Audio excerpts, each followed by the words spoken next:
تحتها الأنهار خالدين فيها نعم أجر العاملين الذين صبروا وعلى ربهم يتوكلون الذين صبروا وعلى ربهم يتوكلون وكأين من دابة لا تحمل رزقها الله يرزقها وإياكم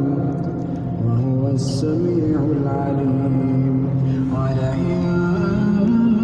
سألتهم من خلق السماوات والأرض وسخر الشمس والقمر ليقولن الله